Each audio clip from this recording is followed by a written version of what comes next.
Assalamualaikum warahmatullahi wabarakatuh. Assalamualaikum warahmatullahi wabarakatuh.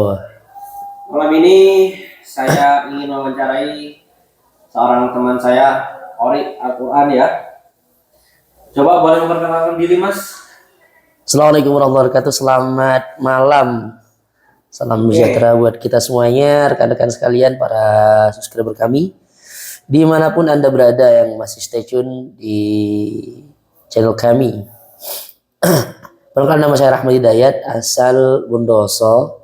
Saya sedang berada di salah satu pesantren di Jember, ya, di pusat kota di Jember, di daerah Kaliwates, namanya Pondok Pesantren Al Kholik. Di sini untuk pelajarannya adalah pesantren tahfidzul Quran. Gitu ya, Mas? Oke. Umur berapa sekarang, Mas? Kalau umur alhamdulillah menginjak 25 tahun, Mas. Oh iya. Pesantren Al-Quran ya, Mas? Iya. Biasa ini. Apa kesibukannya di pesantren sehari-hari itu, Mas? Untuk kesibukannya adalah mempelajari Al-Quran dan menghafalkan Al-Quran. Mempelajari Al-Quran dari berbagai segi, baik seninya ataupun terjemahan dan tafsirnya di Al-Kholik ini, dan juga tahfidnya. Yang ditekankan tahfidnya. Selain itu apa kegiatan dari pondok itu, Mas? Selain itu kegiatan sehari-hari kalau untuk saya sendiri. Iya. Kalau saya sendiri selain setoran mengajarkan tentang seni baca Al-Quran, utamanya qori. Kan ada beberapa seni baca Al-Quran, kan ada qori, ada mujawad, tartil, itu di Al-Kholik ini. Wah, luar biasa Bian ya. Mas, saya lebih mau bertanya tentang lebih dalam ini, Mas. Oh enggak, insyaallah. Seperti awal mengenal Al-Quran, seperti itu ya. Iya. Ini coba saya nanya, gimana awal mulanya sampean belajar Al-Quran? Saya akan bercerita sedikit, Saya ini mempelajari Al-Quran. Untuk mempelajari Al-Quran saja, ini mulai dari umur 7 tahun, Mas. Jadi umur 7 tahun sudah dikenalkan dengan Al-Quran. Walaupun saya tunanetra dari lahir, Jadi saya mulai 7 tahun sudah dikenalkan dengan bacaan Al-Quran melalui talaqi, melalui morotal. Tuh. Dan untuk pelajaran seninya, yaitu qiraat, itu mulai dari usia 9 tahun. Luar biasa. Ini mohon maaf ya, Mas. Kan memang jenengan tunanetra. Tunanetra. Ini sejak lahir memang sudah tunanetra atau gimana ini?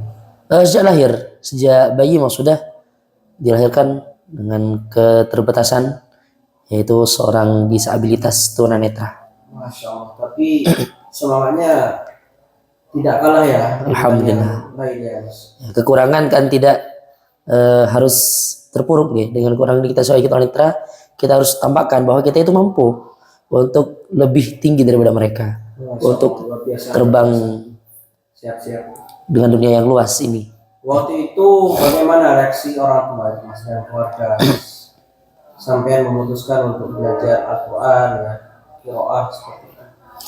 Alhamdulillah, orang tua, keluarga mendukung, walaupun ada beberapa biasalah masyarakat yang kurang berkenan. Cuma alhamdulillah untuk dari keluarga mendukung untuk saya mempelajari Al-Quran, dan saya juga meningkat mempelajari qiraat Al-Quran. Alhamdulillah. Alhamdulillah. Tantangannya itu apa, Mas, yang paling berat saat Mas merasakan waktu masih kecil itu, Mas? Tantangan yang paling berat di jemaah masyarakat tidak percaya dengan seorang tunanetra. Masa seorang tunanetra, kasarannya seorang buta lah, masa bisa sih mempelajari hal seperti ini, keilmuan seperti ini, baik dari Al-Qurannya ataupun keilmuan yang lain, masa bisa? Ya ternyata setelah saya mempelajari dan saya membuktikan kepada masyarakat, alhamdulillah, masyarakat mulai percaya dan mulai menggunakan apa yang saya mampu mulai dipakailah oleh masyarakat. Alhamdulillah. Alhamdulillah, syukurlah. Siapa sosok yang paling banyak memberi semangat Mas kepada sampean bisa sampai sekarang ini? Utamanya orang tua, guru, dan keluarga. Kakak, adik yang selalu memberi semangat, selalu memberi motivasi untuk saya lebih bangkit dan bangkit lagi. Siap. Yang ngajarin Mas Rahmat Al-Quran pertama kali siapa Mas? Ustadzah yang mempelajari dari awal, dari nol, dari juz 30 nggih Ustadzah. Perempuan ya Mas? Iya. Kalau laki-laki apa? Ustadz. Ustadz ya? Iya Mas. Ngoten nggih. Dan untuk pelajaran qori'nya itu saya umur 9 tahun itu mulai dibimbing. Setelah saya lumayan lancar tentang makharijul huruf, tentang Al-Quran untuk tartilnya lah. Di umur saya 9 tahun, di usia saya 9 tahun dipertemukan oleh guru yang memang ahli di bidang musabaqah tilawatil Quran, dan beliau sering mengikuti lomba musabaqatul Quran juga. Alhamdulillah saya dibimbing dan digembleng oleh beliau. Ustadz juga? Ustadz, oh. Iya. Sudah ganti ya? Iya. Awalnya Ustazah, terus ganti Ustadz. Orangnya satu atau gimana? Untuk Ustadz didatangkan ke musola awalnya. Awalnya kita belajar bareng-bareng. Setelah saya menang di lomba di tingkat RT awalnya, lalu Ustadz itu berhenti dari musola. Tetapi oleh Ustadzah saya dileskan. Kok kayaknya ada bibit-bibit unggul tentang qori ini dari suara Mas Rahmat gitu. Jadi akhirnya dileskan, akhirnya digembleng secara privat oleh beliau tentang tilawatul Quran. Apa yang membuat Mas Rahmat ini semakin mencintai Al-Quran? Yang membuat mencintai Al-Quran, Al-Quran itu kalamullah. Al-Quran itu banyak makna. Jadi Al-Quran itu adalah sebuah permohonan sebetulnya. Ketika kita membaca, ketika kita memahami kalimatnya, kita bisa mohon dengan kalimat-kalimat itu. Jadi saya bisa mencintai Al-Quran. Dan juga bertemunya saya dengan para ulama Al-Quran, dengan beliau, dengan Ustaz Fahid, dan sering saya mendengarkan dari YouTube pembelajaran dari Haji Muhammad, itu tambah saya mencintai dan tambah ingin memperdalam Al-Quran dari berbagai segi, lebih-lebih di seninya. Siap. Dulu itu Mas, maksudnya kan suaranya jenengan ini kan ada bibit-bibit unggul gitu ya. Apa jenengan juga saat itu ada dilatih untuk musik atau apa gitu? Atau Musik, salawatan atau qasidaan atau apa gitu? nasyid, qasidah, musik, ya saya juga perdalam. Utamanya kalau musik di alat pukul, di drum, kendang, hadroh juga. Untuk telik suaranya di vokal, di lagu-lagu ya, lagu-lagu yang kekinian lah, lagu pop, genre-genre selawatan juga, gambus ya ada. Juga dipelajari untuk ya, masa cuma keilmuan yang satu, jadi kita harus bisa menyambang lah. Beberapa ilmu kita harus setidaknya bisa menguasai. Oke. Jadi ini tidak hanya belajar Al-Quran saja ya berarti Mas? Iya. Oh, dan bagaimana sampean sejauh ini semua itu apa masuk atau mental atau gimana ilmunya itu? Atau sampean bisa serap itu Mas? Alhamdulillah untuk keilmuan-keilmuan yang saya pelajari, alhamdulillah mampulah untuk diterapkan. Siap. Siapa Mas sosok inspirasi yang Mas Rahmat membuat motivasi buat dirinya sampean? Saya menginspirasi dari untuk qori, saya berkiblat ya, dan mengidolakan Haji Muammar Zainul Azikin. Beliau adalah fans saya, beliau adalah ulama yang paling saya idolakan untuk qorinya. Karena awal saya mengenal Qori, saya udah suka terus dengan Qori. Sering mendengarkan beliau Haji Muhammad Zainal Zikri itu mulai menyukai Qori dan mulai mempelajari Qori ini di usia yang ke-8 tahun. Di usia 9 tahun baru saya mempelajari Qori. Alhamdulillah 3 kali pertemuan saya sudah sedikit-sedikit faham tentang nagam atau lagu untuk Qori sendiri, untuk tilawah. Dari awal pertama belajar sampai sekarang itu sudah berapa tahun nih Mas perjalanannya? Sekitar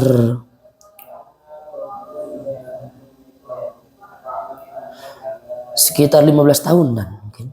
Masya Allah. 15-16 tahunan insyaallah. Iya. Alhamdulillah. Sejauh itu apakah jenengan ini sudah mampu ya berqiraah dengan benar dan nadanya seperti muammar gitu ya? Alhamdulillah. Nggih. Kalau masalah itu nggih penilaian dari para masyarakat sih tentang itu.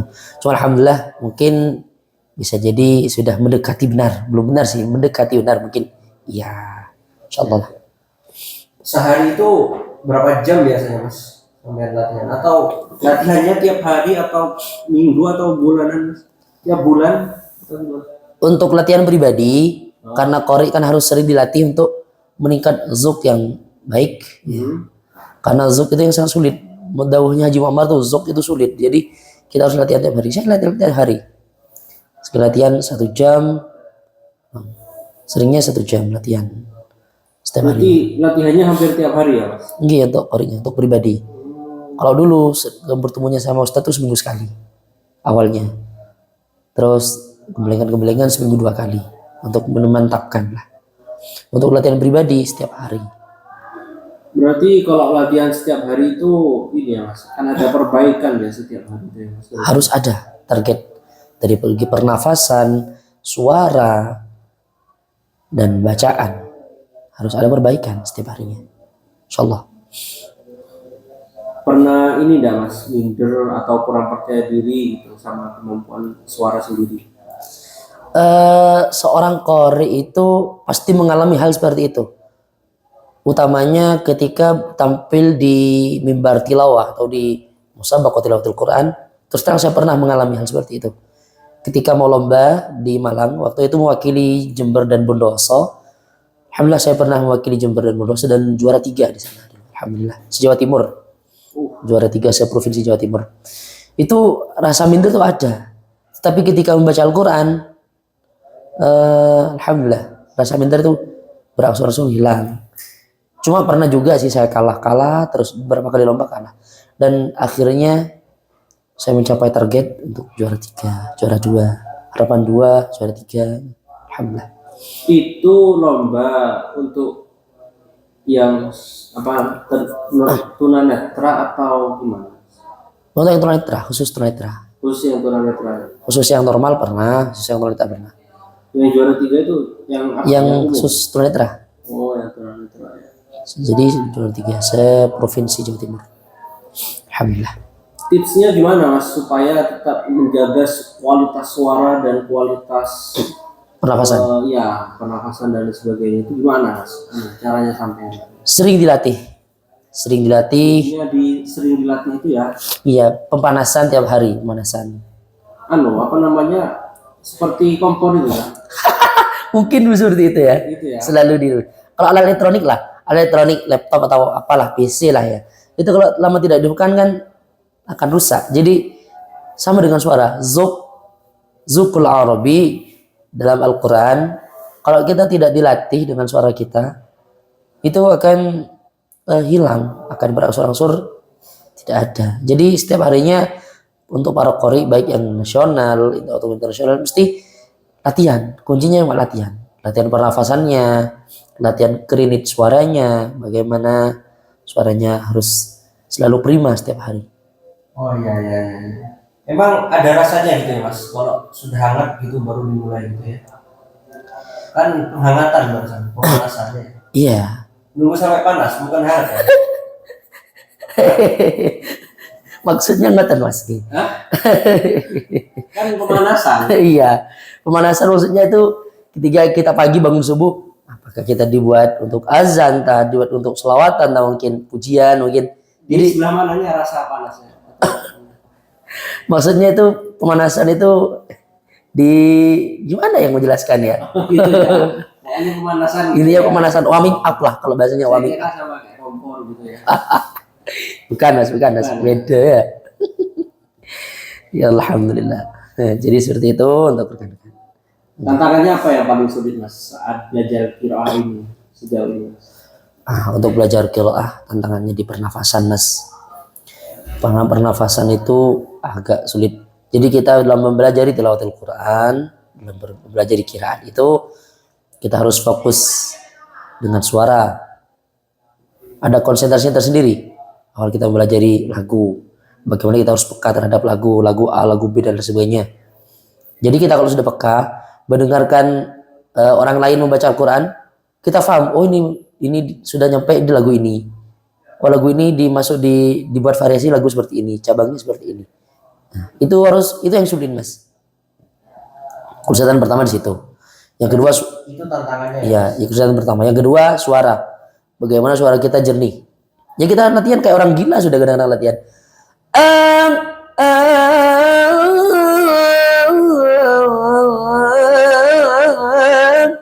Bagaimana kita suara seperti itu? Itu sulit, bukan gampang.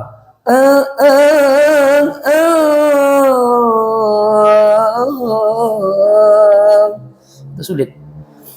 Suara. Yang ketiga, pernafasan. Bagaimana kita mempelajari pernafasan ini? Setiap harinya ada perkembangan. Setiap harinya satu hari kita latihan harus ada perkembangan. Misalnya kita menyambung ayat wadduha wallaili idza saja ma wadda'aka rabbuka ma qala. Kita harus setiap hari, misalnya pagi ini wadduha wallaili idza saja. Terus kita tidak kuat. Besok kita latihan wadduha wallaili idza saja ma wadda'aka rabbuka ma qala. Besoknya kita latihan lagi. Wadduha wal-laili idza saja ma wadda'aka rabbuka ma qala wa al-akhiratu khairun laka minal ula. Jadi ketika kita latihan harus ada peningkatan dari nafas kita. Itu yang juga sulit. Seperti itu mas. Siap, mas. Itu ya. Kalau di musik itu kan ada pop ya, banyak macamnya ya mas. Ada jazz. Kalau di dunia Al-Quran ya, kan Al-Quran itu kan ya itu ya, ada tambahan, ada pengurangan. Iya. Dan yang saya tahu sejauh ini itu kan nadanya datar-datar aja gitu. Tapi kalau yang qiraah itu kan sampai diangkat gitu. Emang itu ada namanya sendiri mas? Iya. Apa gimana itu mas? Maksudnya Di bayati misalnya ada nada qoror, nawa, jawab. berarti ada nama-nama nadanya gitu. Iya. Ada berapa macam itu mas? Nadanya itu kalau di bayati ada 4, qoror, nawa, jawab. Kalau di soba itu ada 3, ada 4 juga. Soba, jawab soba mal ajam, jawab soba mal albastanjar. Jadi kita bedakan antara nada dan lagu. Secara keseluruhan itu kan, misalnya soba, kan soba itu terbagi berapa gitu ya? Iya. Maksudnya secara utuhnya lah, ada soba, ada apa lah gitu. Oh, jadi kita bedakan mas antara nada dan lagu. Oh lagu. Kalau lagu itu ada 7. Oh lagu ada 7. 7. Bayati. Lagu ada 7 itu bisa ditambah atau nanti seiring berkembangnya zaman ada tambahan ini tambahan itu atau sudah dari dulu itu ya 7 itu? Untuk lagu 7 itu memang sudah dari dulu, sudah lampau. Cuma sebagai variasi. Ada seseorang yang menemukan apa, mencetuskan apa, kayak jazz campur apa gitu. Ini nggak bisa ya kalau di Al-Quran itu ya sudah 7 itu deh. Iya sudah 7. Cuma untuk menambah variasi itu cabang-cabangnya ada, misalnya ada ros ala nawa, ada zinjiran, itu cabang-cabangnya untuk mencetak variasi-variasi. Tuh mas. Ya, ya. 7 itu apa saja mas? 7 lagu 7 itu ada bayati, soba, hijaz, nahawan, ros, jiharkah, sika. 7 tuh. Masya Allah.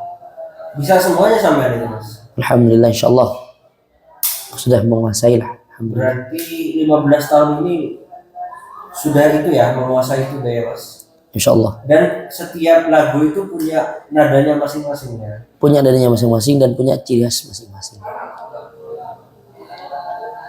Bagaimana sampean caranya menghafal lagu-lagu qiraah yang begitu banyak mas? Saya sering mendengarkan beliau Haji Muhammad Zainal Zikin pembelajarannya. Awalnya menggunakan tausyih. Nurun Nabi, oh ini bayati. Awalnya dengan tausyih, dengan pedoman. Bagaimana caranya menghafalkan lagu A dari bayati, soba dan lain sebagainya itu menggunakan tausyih. Baru selesai setelah itu kita hafalkan cabang-cabangnya. Aushak, nakriz, jiron, karkur itu cabang-cabangnya juga dengan tausyih seperti itu. Dengan pedoman, dengan nadom. Siap. Coba bisa contohkan mas satu lagu. Saya akan bawakan lagu Nahawan. Oke. Bismillahirrahmanirrahim. Qul a'udzu birabbin nas malikin nas ilahin nas min syarril waswasil khannas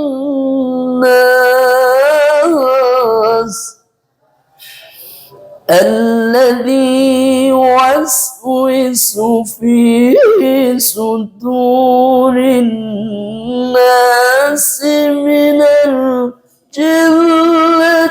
والناس الله العظيم.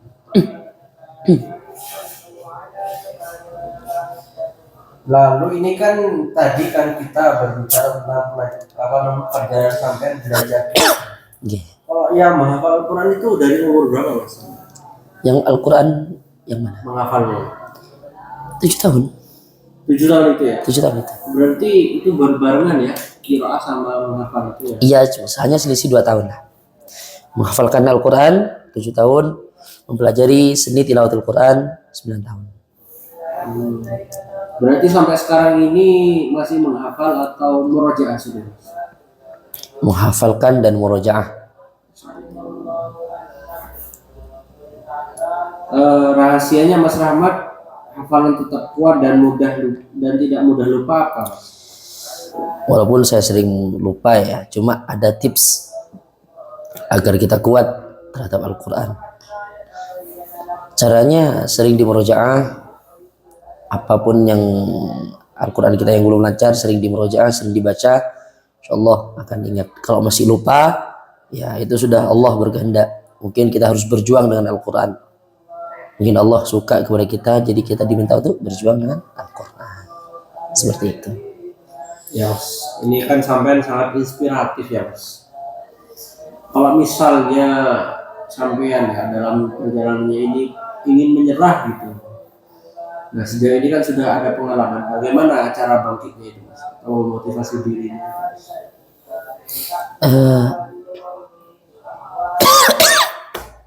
Motivasi ya. Karena kan misalnya ada kan kadang-kadang orang kan sudah menyerah dengan keadaan kan, kehafal-hafal tuh belajar qori ini kok sulit nih, hari kita menyerah. Ya kita harus punya orang atau punya idola yang jadi inspirasi kita. Kalau saya itu selain orang tua, guru dan beliau Haji Muhammad Zainal Zikin sebuah motivator bagi saya. Sampai beliau sepuh sekarang masih tetap latihan, bahkan sekali latihan 3 jam, Masya Allah beliau adalah motivator saya, motivasi saya dalam hal Al-Quran. Siap, mas. Punya surat favorit mas dalam Al-Quran? atau surah yang paling berkesan?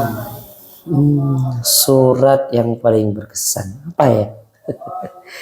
Banyak sih. Cuma ada yang paling berkesan itu surah apa yang sering saya bawakan itu surah Fussilat itu saya bawakan. Surah Fussilat ayat 30 insyaallah itu yang sering saya bawakan. Oke. Ada nggak mas ayat atau halaman ya yang selalu memberi semangat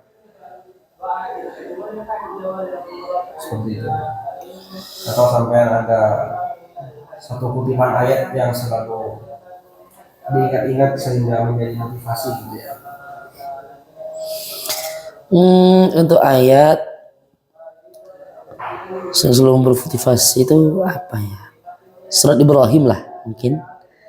Saya itu surat Ibrahim tuh senang dan sering setiap acara apapun mesti saya bawa dalam tilawatul Quran. Wa ta'adzana rabbukum la in syakartum la azidannakum wa la in kafartum inna 'adzabi lasyadid. Jadi intinya orang harus sering bersyukur agar terhindar daripada adab-adab Allah. Itu seperti itu. Yang sangat berkesan. Kita dianjurkan untuk selalu bersyukur terhadap apapun yang telah Allah berikan. Utamanya saya seperti ini tunanetra. Saya bersyukur, alhamdulillah. Mungkin dengan ini Allah mengangkat derajat saya. Oh iya, oke. Sampai Mas Rahmat, tantangan terbesar sebagai seorang tunanetra atau apa mas? Sebagai seorang tunanetra itu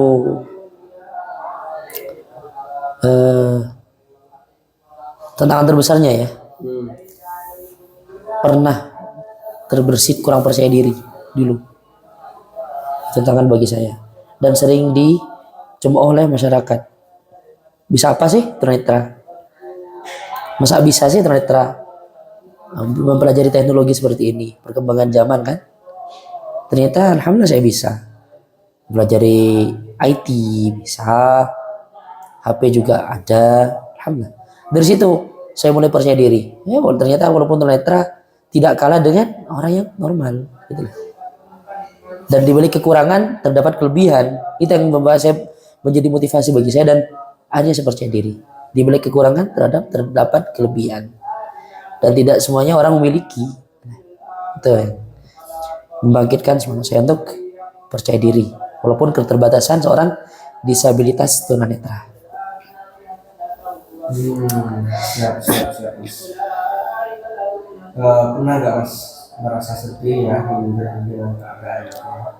Pernah di usia yang masih kecil dulu ya, sekitar sebelum remaja ini, dari usia 5 tahun 6 tahun sampai usia remaja ini sempat ini intinya sebelum mengenal teknologi lah, saya dulu kecil merasa ya Allah kok saya gini ya, saya tunanetra, saya ingin seperti mereka.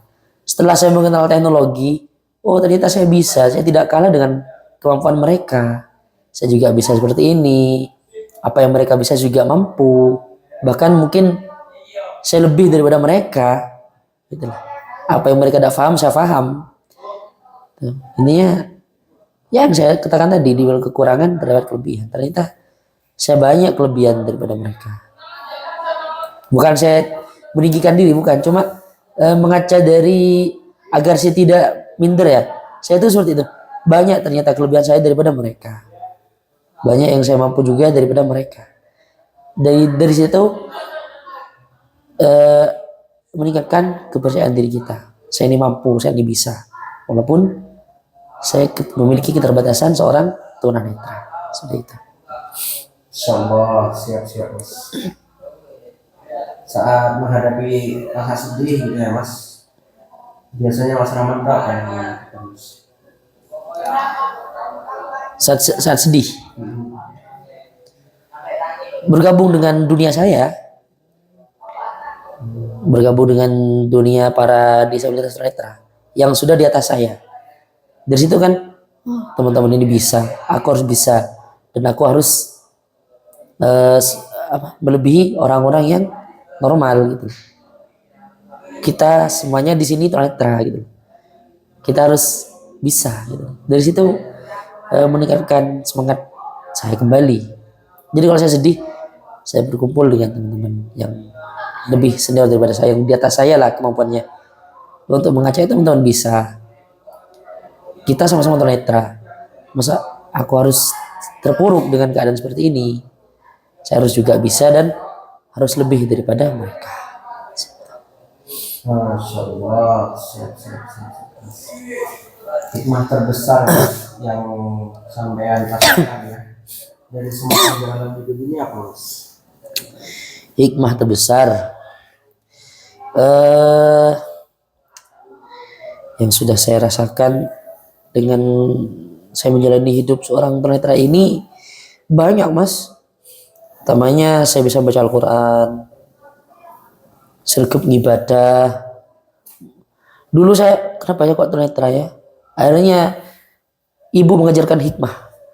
Mungkin sampean jadi tunanetra seperti ini, sampean jadi sergap ibadah. Mungkin sampean gak tunanetra, gak sergap ning masjid. Mungkin sampean gak tunanetra, mungkin wis dek jalan sama anak-anak yang tidak baik. Hikmah yang seperti itu. Saya bisa seperti ini mungkin dengan hikmah daripada keterbatasan saya. Saya bisa baca Al-Quran, saya sergap untuk melaksanakan jamaah dan lain sebagainya. Mungkin ini merupakan hikmah daripada kekurangan saya. Kekurangan yang saya miliki, keterbatasan yang saya miliki. Mungkin banyak orang yang normal, dia tuh jarang menyentuh mushaful Quran, jarang beribadah kepada Allah Subhanahu wa taala. Seperti itu. Siap. Kalau sampean boleh menyampaikan ya kepada teman-teman di luar sana, apa ya Mas, menurut Mas Rahmat, keterbatasan benar-benar bisa menghalangi seorang untuk bangkit, sukses dan percaya diri? Teruntuk semuanya, rekan-rekan disabilitas utamanya yang tunanetra ataupun yang disabilitas yang lain, mari kita bangkit. Kita bisa, kita harus bisa, dan kita pasti bisa untuk lebih daripada mereka yang normal. Jadi kita ini harus bangkit dan semangat untuk terbang mengarungi dunia yang luas ini. Kita bisa kok, kita pasti bisa lebih daripada mereka. Kita pasti mampu lebih daripada mereka. Dan kita harus tekad bulat untuk selalu bangkit dan bangkit lagi agar kita selalu diberikan semangat Allah Subhanahu wa taala. Ini seperti itu. Terus bangkit, terus maju. Kekurangan bukan halangan untuk mencapai kesuksesan. Kekurangan, keterbatasan bukan hambatan untuk mencapai kesuksesan dan kebahagiaan. Kita sama. Hanya saja kita tunanetra dan mereka adalah orang yang diberikan kelebihan normal oleh Allah Subhanahu wa taala. Tidak ada perbedaan. Kita sama dan dunia ini adil ya. Orang normal bisa, kita sebagai kaum disabilitas tunanetra juga harus bisa. Harus mampu seperti yang diinginkan. Demikian. Siap, Masya Allah. Saya sangat tersentuh ini Mas. Ini kan Mas Rahmat masih di pondok ya Mas? Iya. Boleh diceritakan nggak Mas rutinitas dari bangun tidur gitu ya? Dari bangun pagi sampai istirahat lagi. Dari bangun tidur. Bangun tidur, aku terus mandi. Bukan gitu ya. Bangun tidur, kegiatan kepesantrenan adalah sholat tahajud Mas, sholat tahajud. Setelah itu persiapan setoran ngaji ya, baik murojaah ataupun syiadah. Setelah itu sholat subuh, setelah sholat subuh setoran, istirahat sebentar, sarapan pagi, lalu persiapan untuk duha. Misalnya ada pelajaran kita pelajaran, misalnya tidak ada pelajaran kita murjaah mandiri. Setelah itu setelah sebentar menunggu duhur, setelah duhur kita ngaji kembali untuk persiapan setoran yang nanti malam gitu. Setelah itu setelah ngaji istirahat mungkin sekitar 1-2 jam kita sholat asyar. Lalu kita kembali mengaji dan sampai persiapan maghrib. Lalu setoran malam.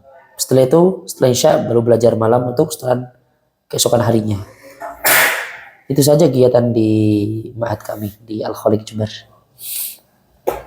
Jadi memang di pesantren ini diusahakan selalu ada kegiatan ya Mas. Iya, Tidak kegiatan. ada waktu berleha-leha ya apa ya. Iya, tidak ada. Memang betul-betul pendidikan. Pendidikan. Masya Allah.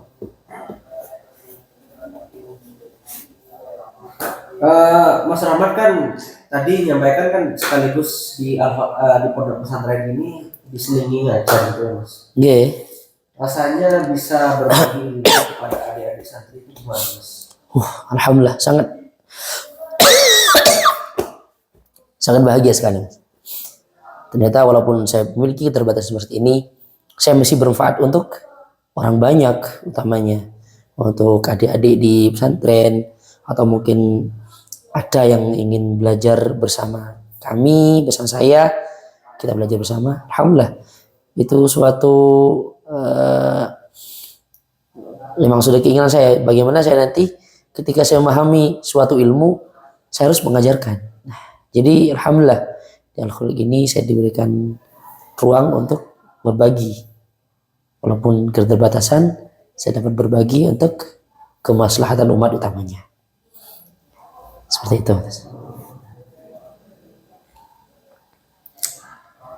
Yang paling membuat Mas Ahmad bahagia saat mengajar saat ngajari anak-anak. Ketika diberikan pemahaman ilmu kepada anak-anak didik itu, terus mereka segera memahami, masya Allah, bahagia. Ternyata apa yang saya sampaikan bisa difahami juga oleh anak-anak didik di Al-Khaliq ini. Insyaallah.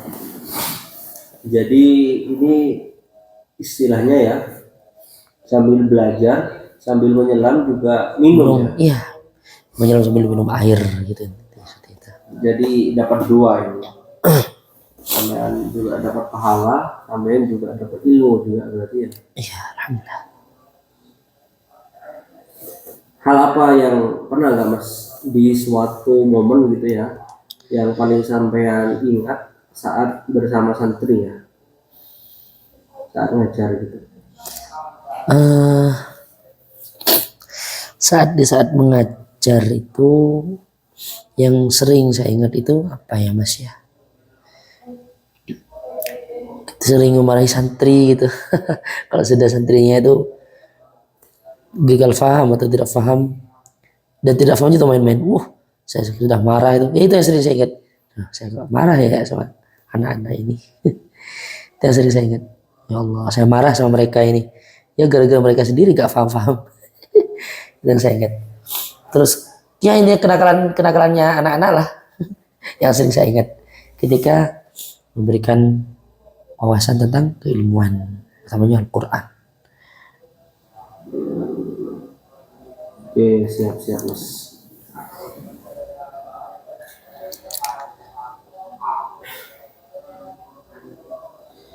Yang paling membahagiakan selama belajar Al-Quran ini apa Mas? Yang paling membahagiakan selama mempelajari Al-Quran, apa ya Mas yo? Yang sangat membahagiakan itu ketika kita belajar langsung kita dapat memahami dan bisa mempraktekkan. Suatu kebanggaan tersendiri Mas. Yang belajar Qari misalnya, baiti seperti ini, sobat seperti ini, dan benar-benar faham, dapat mempraktekkan dan mengamalkan. Suatu kebahagiaan dan suatu kebanggaan. Setelah itu dilombakan, alhamdulillah berhasil. Itu ya suatu kebahagiaan bagi saya. Alhamdulillah. Siap. Wah, mantap. Yang kalau sebaliknya apa? Yang momen paling berat yang pernah Mas Amal alami? Ketika menghafalkan Al-Quran, tidak masuk ketika menghafalkan Al-Quran. Masya Allah, dari tulisannya. Kan sekarang saya menghafalkan, kalau dulu saya menggunakan murotal, Mas. Kalau sekarang saya menggunakan Quran Braille. Itu yang sangat menyulitkan itu ketika pas tulisannya kayak jelimet, kurang kurang nonjol misalnya, kurang bisa diraba misalnya, dan bacaannya sangat sulit. Itu yang memberatkan bagi saya terkadang. Ketika menggunakan murotal, ketika ada recording yang kurang jernih misalnya, kurang jelas bacaannya, itu juga yang memberatkan bagi saya ketika menghafalkan Al-Quran. Begitu juga dengan qori, ketika mempelajari qori terus tidak dapat memahami, itu ya berat. Terus segi pernafasannya mungkin dulu, berat itu, Mas. Siap. Pernah jadi juri MTQ atau lomba qiraah gitu? Untuk menjadi juri belum pernah. Belum pernah. Selalu menjadi peserta dan penonton. Untuk kali ini. Ya. Yang prestasi apa yang mungkin yang paling berkesan buat sama selama ini? Qori ini, Mas, yang paling saya berkesan. Untuk nyanyi juga ada prestasi, cuma istilahnya kalau cara Jawa ini kurang greget. Ya. Yang paling berkesan nih di qori. Karena memang saya menyukai qori dan berprestasi. Mohon maaf ya cerita sedikit. Saya prestasi waktu itu di Jember dan mendapatkan penghargaan dari Dr. Anda Faidah. Waktu itu dari Bupati Faidah. Itu yang saya berkesan. Alhamdulillah ya Allah, bersujud syukur saya. Bisa membanggakan dewan guru di sana, bisa membanggakan guru yang telah membimbing saya dan orang tua tentunya. Waktu saya mendapatkan piagam itu, sampai sekarang ada di rumah, saya gantung. Ya. Merupakan kebanggaan bagi saya. Menjuari tahfidz se-Jawa Timur dan qori se-Jawa Timur juga, suatu kebanggaan. Alhamdulillah. Dari perjalanannya hidup sampai nih, Mas, momen apa yang tidak akan pernah sampai lupakan? Di perjalanan hidup saya, momen yang tidak terlupakan pada saat-saat saya SMA, Mas. Saya SMA ini benar-benar momen yang Masya Allah, benar-benar dicukupkan oleh Allah Subhanahu Wa Taala, dan keberhasilan saya di situ. Awal keberhasilan saya dengan qori di situ, sampai mendapatkan penghargaan daripada Bupati Jember, bisa mewakili kota lain yang asalnya saya Bondoso, bisa mewakili kota lain. Itu merupakan kebanggaan tersendiri bagi saya, bisa mewakili kota tetangga gitu loh. Dulu saya di Bondoso juga sering menang, cuma yang merupakan benar-benar kebanggaan bagi saya itu bisa mewakili kota lain, kota Jember. Tuh, yang Masya Allah merupakan kebanggaan bagi saya. Dan mendapatkan penghargaan dari Bupati langsung. Waktu itu di acara HDI. HDI itu dirayakan setiap 3 Desember, Hari Disabilitas Internasional, dan saya diundang untuk hadir lalu mendapatkan piagam penghargaan tersebut. Itu merupakan kebanggaan bagi saya. Masya Allah. Alhamdulillah, la ilaha illallah, Allahu akbar. Takbir terus. Allahu Akbar. Allahu akbar. Bangkit, seorang tunanetra bangkit, harus bangkit ya. Ini wawancara sekaligus memotivasi ya, Mas. Ya, Alhamdulillah. Artinya Al-Quran apa buat kehidupan sama? Maksudnya, Mas? Ya maksudnya apa? Mempunyai arti apa Al-Quran dalam kehidupan? Dalam kehidupan saya itu Al-Quran itu adalah pedoman, Mas, ya, yang harus kita anut dan harus kita pelajari. Seorang muslim wajib belajar Al-Quran. Ya, untuk tuntunan hidup lah Al-Quran. Bagaimana kita bangun tidur sampai tidur lagi, sesuaikan dengan Al-Quran, akhlakul Quran, adab-adab Al-Quran. Seperti itu yang sangat berarti bagi saya. Siap, siap, siap, siap, siap.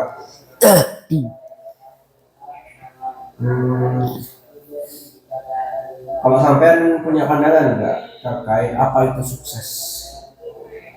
Atau pertanyaan lainnya itu makna sukses itu yang sebenarnya apa menurut sampean?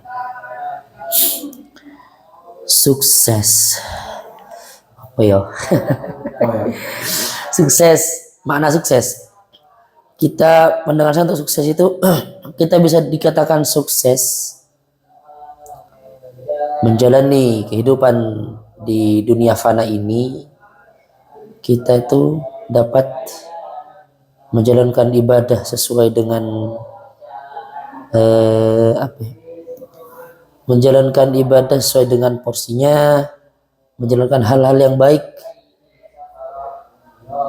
menjalankan hal yang baik sesuai dengan peraturannya, dan berpulang kepada Allah dengan husnul khotimah. Itu yang dikatakan sukses. Sukses menjalani kehidupan di dunia ini. Gitu. seperti itu ya. Iya.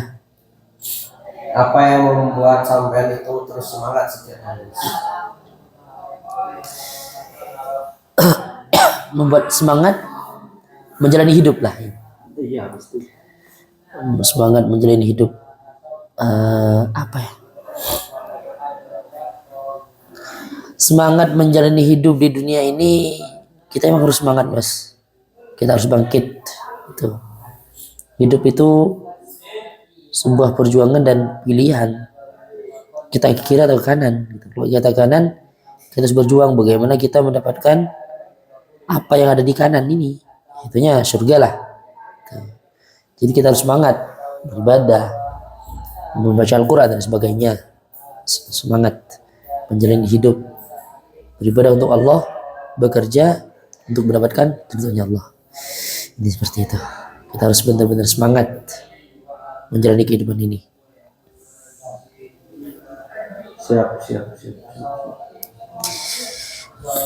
Saat sampean punya masalah atau menghadapi masalah, biasanya apa yang pertama kali sampean lakukan untuk menetralisir? Menetralisir. Misalnya ada masalah gitu ya. Tentunya kalau bener ada masalah kan memakan otak berat, masya Allah, gitu kan. Itu untuk menetralisir, ya selain dengan membaca Al-Quran, mengobrol dengan teman sejawat ya, dengan orang-orang yang mendukung kemauan dan kemampuan kita. Gitu. Orang-orang yang terdekat dengan kita lah. Itu menceritakan permasalahannya, curhat, sharing-sharing dengan orang yang terdekat dengan kita, insyaallah akan memiliki jalan keluar, dan utamanya berdoa kepada Allah Subhanahu wa taala.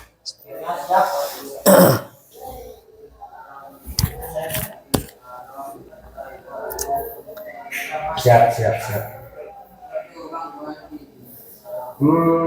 Apa lagi ya Mas yang mau tak tanyakan ya? Coba aku nanya,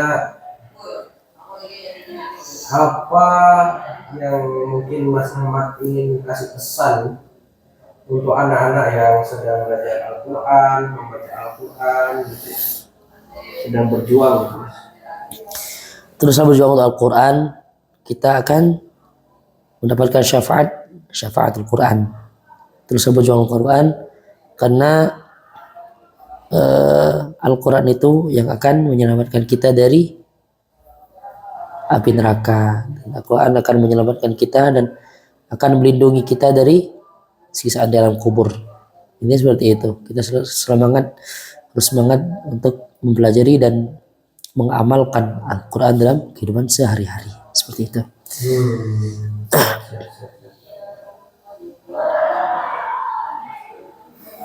Yang pesan Mas untuk khusus teman-teman penyandang disabilitas ya yang mungkin sedang kehilangan semangat Mas, motivasi. Kayaknya tadi sudah deh. Gimana? Coba ulangi lagi. Terus semangat, kekurangan bukan hambatan untuk kita berkarya, untuk kita bangkit. Karena kita ini memiliki kekurangan, pasti Allah akan memberikan kelebihan, entah di bagian apapun, atau di teknologinya, atau di hal apapun. Karena kan di dunia ini kan banyak yang kita pahami, keagamaan ya, teknologi ya, keilmuan yang lain ya. Kita tidak tahu apa keilmuan yang Allah akan berikan kepada kita. Atau di teknologinya mungkin kita diberikan pemahaman secara luas mungkin. Jadi intinya kita bangkit, terus kita belajar, terus kita gali ilmu-ilmu Allah yang Allah tebarkan di dunia ini.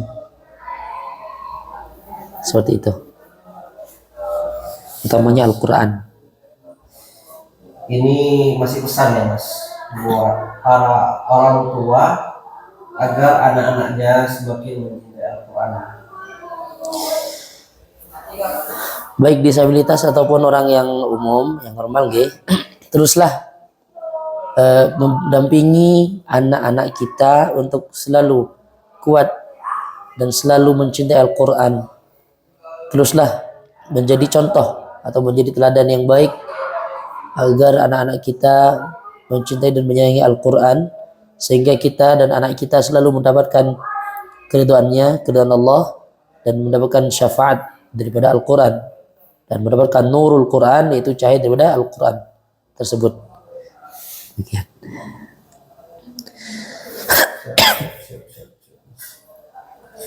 Ini gimana Mas? Sudah hampir 1 jam Mas wawancara ini. Sudah terasa ya? Iya. Saya juga wah luar biasa sekali perjalanan hidupnya.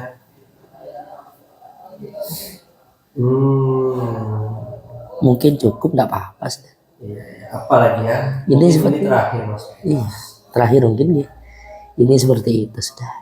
Apa cita-cita terbesar Mas Ahmad ke depan itu? Cita-cita terbesar. Untuk cita-cita banyak sih. Terutama bahagian orang tua, menghaji umrohkan orang tua ya. Dan untuk cita-cita yang lain, untuk kemaslahatan umat, saya ingin membangun sebuah pesantren di mana pesantren itu akan menaungi kaum disabilitas, utamanya tunanetra di Bondoso di Jawa Timur ini. Karena sebelum ini di Jawa Timur jarang pesantren-pesantren tunanetra. Banyak rekan-rekan disabilitas tunanetra itu bergabung dengan umum. Jadi mungkin agak lalai, mungkin gimana dalam segi pengajarannya. Nah, di sini kami akan membangun, ada keinginan untuk membangun pesantren khusus tunanetra, dan di mana kami sendiri akan mengemblengnya tentang Al-Qur'annya, tentang banyak hal. Kami dan para masyayikh yang ahli di bidang ketunanetraan, disabilitas tunanetra utamanya, seperti itu. Kalau di kota-kota lain, di daerah lain, di Jawa Barat mungkin, di Jawa Tengah juga, itu banyak sudah pesantren yang khusus tunanetra. Untuk Jawa Timur minim sekali. Jadi saya ini pengen membangun pesantren. Perkayaan sampai erek, masya Allah. Membangun pesantren yang khusus tunanetra seperti itu. Terus ini impian yang ingin sekali diwujudkan dalam beberapa tahun mendatang apa?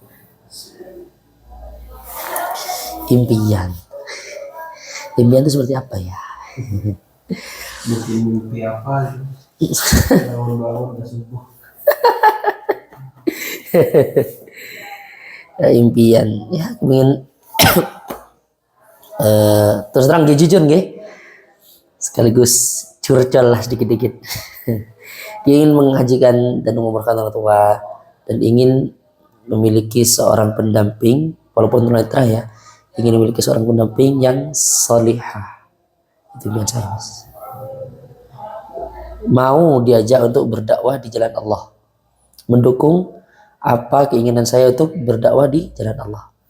Saya ingin memiliki seorang istri yang seperti itu. Impian saya itu seperti itu.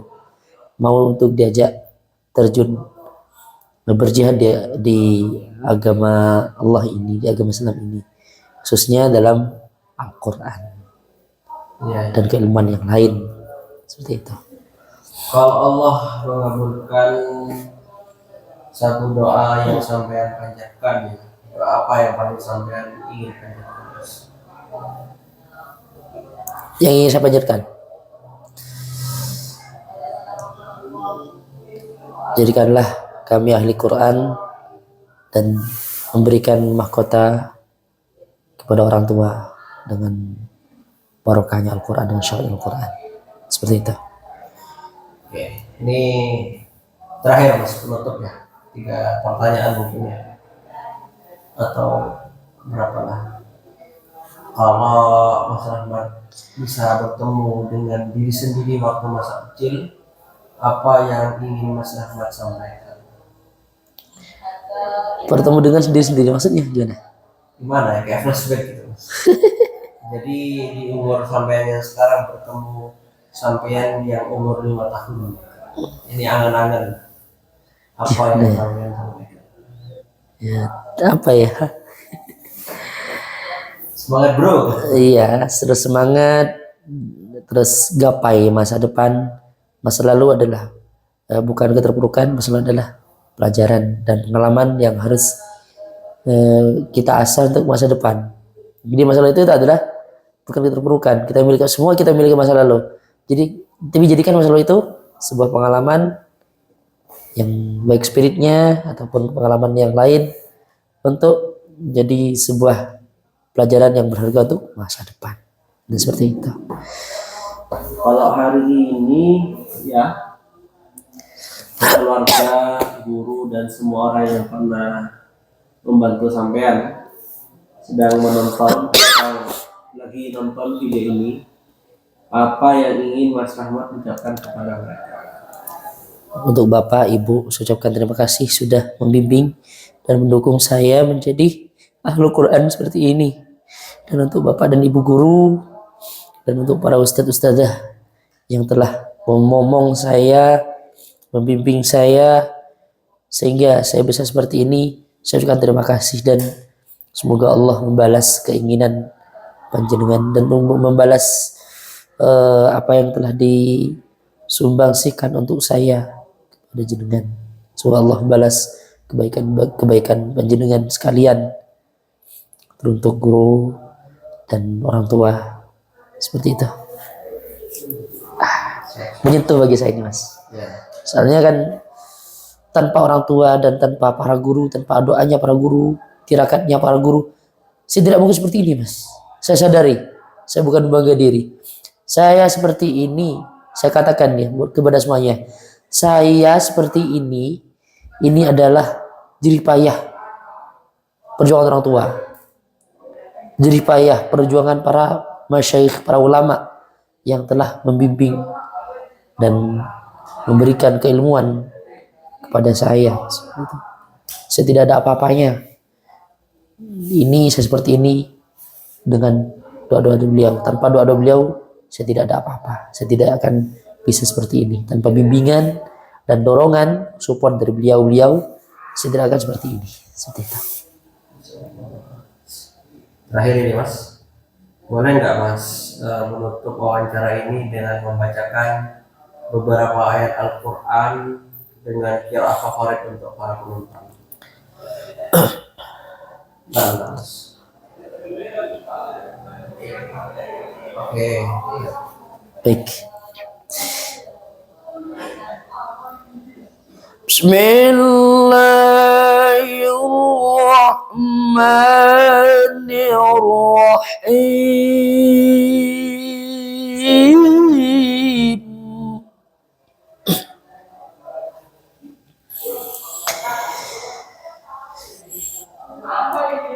وَإِذْ تَأَذَّنَ رَبُّكُمْ لَئِن شَكَرْتُمْ لَأَزِيدَنَّكُمْ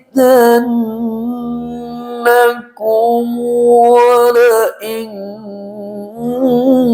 كفرتم إن عذابي لشديد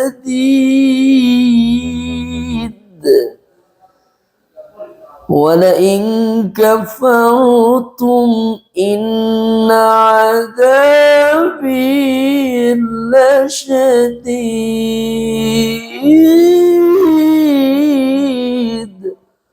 صدق الله العظيم.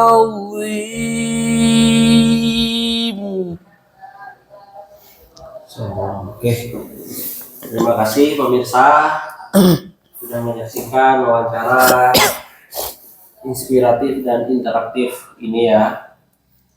Untuk kedepannya request, kemudian masukan dan hal-hal positif lainnya ya, monggo para pemirsa tulis di kolom komentar seperti ini. Kurang lebihnya seperti ini. Wabillahi taufiq wal hidayah wal inayah. Wassalamualaikum warahmatullahi wabarakatuh. Waalaikumsalam warahmatullahi wabarakatuh. Taib. Naam.